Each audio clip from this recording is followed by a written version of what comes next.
Wow, ini kesan pertamaku untuk nyobain MRT Putrajaya Line di Malaysia. Wah, ada beberapa catatan yang gue catat terkait kesan gue terhadap MRT di Malaysia ini yang baru banget dioperasikan mulai tahun 2022 kemarin. Dan emang ini baru pertama kalinya gue nyobain, akhirnya gitu kan. Rasa penasaran gue dengan Putrajaya Line ini terobati. Karena kan gue udah penasaran banget sih gimana nyobain MRT ini. Sebenarnya gue sempet kayak notice waktu itu ada, wah ini di Putrajaya gitu, dari Kuala Lumpur ke Putrajaya gitu. Cuma waktu itu kayak nggak nyobain dari ujung ke ujung gitu kan, cuma kayak tahu doang gitu. Dan ini dengan adanya Putrajaya Line ini, Kuala Lumpur Putrajaya ini bisa ditempuh sekitar 45 menit perjalanan, tentunya dengan biaya yang lebih hemat. Nah ini kalau teman-teman dari bandara gitu naik ke bandara bisa transit di Putrajaya Line, Putrajaya Sentral, lalu menggunakan MRT menuju Kuala Lumpur gitu, positive people. Tapi kalau pengen cepat langsung sampai, ya udah langsung aja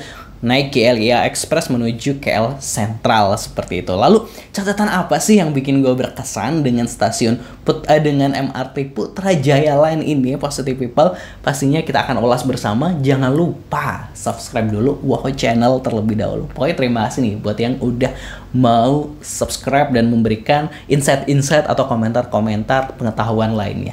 Terima kasih.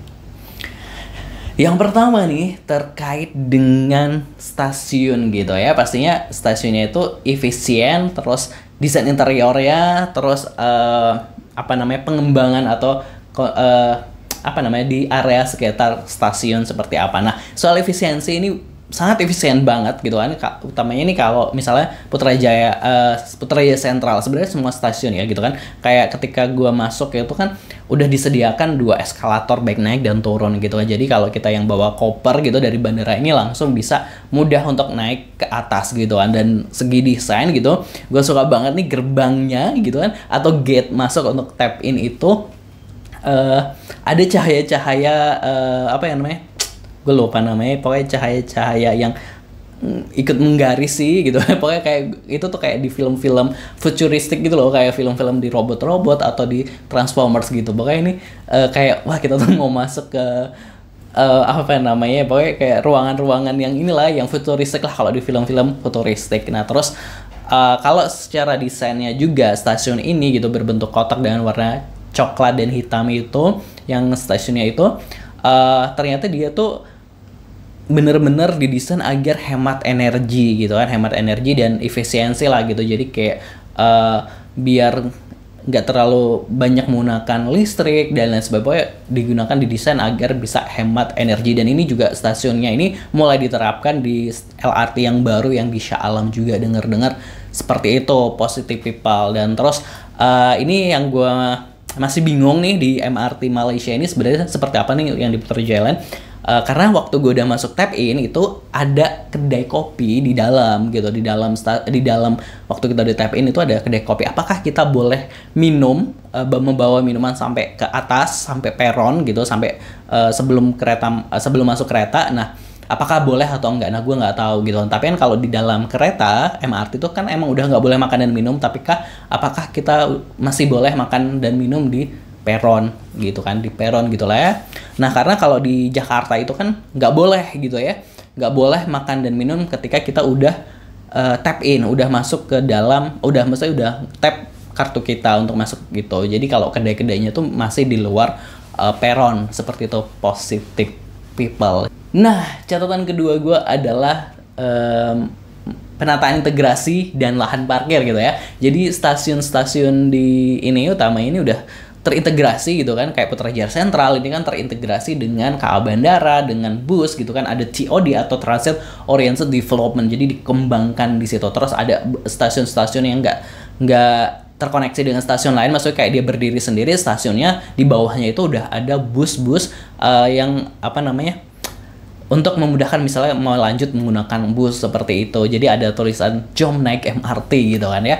Terus untuk stasiun-stasiunnya itu juga kebanyakan sudah menyediakan lahan parkir gitu. Jadi warga-warga yang ingin menggunakan MRT dia tapi rumahnya agak jauh dari stasiun MRT bisa memarkirkan mobilnya, dan itu rapi banget gitu, lahannya luas banget, bener-bener kayak disiapin gitu. Jadi kayak yang integrasinya oke, terus lahan parkirnya juga oke. Jadi ini kayak wah ini rapi banget gitu. Jadi kayak semua disediakan kan, karena stasiun itu juga ada stasiun transit ya gitu kan. Ya, kalau yang Putrajaya Sentral itu kan kayak bertemunya beberapa moda transportasi, tapi yang transit itu misalnya dari MRT kita mau pindah ke LRT itu juga udah mudah banget, fasilitasnya tuh ya udah ya pokoknya semua mumpuni lah, efisien tadi ada lah di situ. Jadi ini menurut gua wow banget gitu ya, positive people.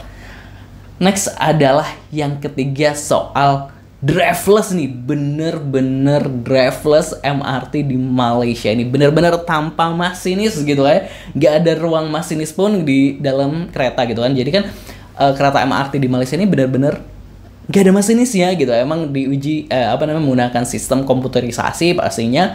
Terus jadi ruang depan dan belakang itu tuh bisa kita akses gitu, kita kan itu kaca gitu ya, kita bisa berdiri di situ. Misalnya aku kan pengen ngambil gambar pas keretanya jalan gitu tuh kayak wah bisa banget. Terus apalagi ada momen masuk terowongan yang membelah bukit itu gitu, terowongan membelah bukit itu kayak wah bisa melihat pemandangan luar biasa banget gitu ya. Ini kayak wah ini benar-benar driverless gitu, ini kayak gue takjub banget gitu. Terus apalagi ya, terus yang jadi catatan cuma kadang kacanya itu yang depan dan belakang itu kayak ada debu-debu gitu loh. Jadi mungkin harus lebih sering-sering kan itu ada pembersih kacanya yang gini-gini kayak di mobil itu harusnya sering-sering lah gitu. Nah terus gue sempat nanya nih gini kan, ini kan keretanya ini driverless, di dalam itu nggak ada petugas sama sekali gitu kan ya. Terus ini kalau ada misalnya keretanya macet atau berhenti ini gimana gitu kan, gue nanya-nanya teman gitu kan, karena ini petugasnya kan nggak ada sama sekali. Katanya nanti kalau misalnya ada sesuatu misalnya akan dipandu pastinya dengan menggunakan misalnya mikrofon atau apa kan dari sistem gitu kan, dari pusat kendali MRT seperti itu. Dan terus kereta ini juga udah disetting misalnya kalau ada apa-apa dia akan segera berhenti di stasiun terdekat seperti itu, positive people. Jadi dekatnya dengan stasiun mana maka dia akan berhentilah di situ mungkin untuk perbaikan dan lain sebagainya. Jadi wow gitu banget ya, keren banget. Nah itu tadi positive people catatan gue terkait. Nah itu tadi positive people bagaimana kesan gue dengan MRT Putrajaya Line Malaysia gitu kan ya, yang akhirnya gue coba. Dan pastinya pengembangan sistem transportasi model MRT ini terus dikembangkan di Malaysia gitu kan. Rencananya masih ada pembangunan lagi MRT yang bakal melingkari kota Kuala Lumpur gitu sih. Wow gitu, jaringannya bakal lebih luas lagi. Pasti kita tunggu, pastinya nanti kita review-review. Terima kasih buat teman-teman yang udah nonton, yang udah subscribe gitu kan, yang mau warga Malaysia yang mau nambahkan pengetahuan atau pengalaman boleh banget tulis di kolom komentar. Jangan lupa subscribe channel. Terima kasih sekali lagi, wassalamualaikum.